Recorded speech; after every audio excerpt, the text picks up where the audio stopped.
বৃষ্টিপাতের কারণে বান্দরবানের বিভিন্ন সড়কে তৈরি হয়েছে খানাখন্দ। কোথাও কোথাও পাহাড়ের মাটি পড়ে যান চলাচলের অনুপযোগী হয়ে পড়েছে, ফলে ভোগান্তিতে সাধারণ মানুষ। এ বিষয়ে বান্দরবান থেকে আরো বিস্তারিত জানিয়েছেন ইয়াসিনুল হাকিম।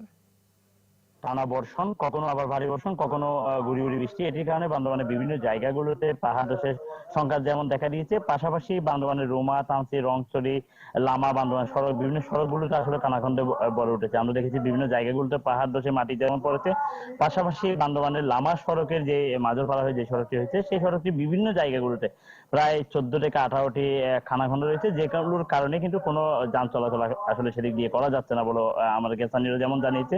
আমরা সেই সমস্ত এলাকাগুলো ঘুরে এসেছি, আসলে আমরা দেখেছি যে বিষয়টা বেশিরভাগই রাস্তা আসলে ধসে পড়ে গিয়ে সেই সমস্ত রাস্তাগুলোতে আসলে যান চলাচলের অনুপযোগী হয়ে পড়েছে।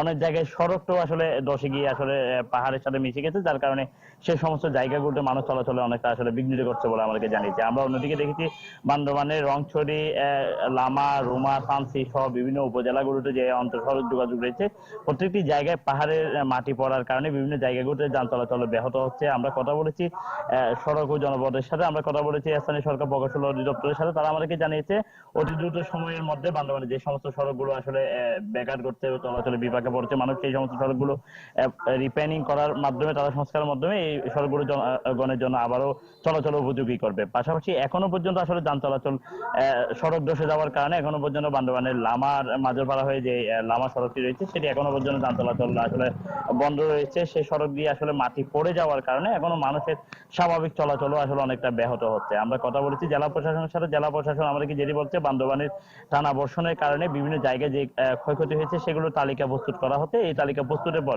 খুব দ্রুত সময়ের মধ্যে জনদুর্ভোগ না হয় মতো মানুষের যেই যান চলাচল, মানুষের স্বাভাবিক চলাচল স্বাভাবিক করার জন্য তারা বিভিন্ন পদক্ষেপ নিয়েছে বলে আমাদেরকে জানিয়েছে।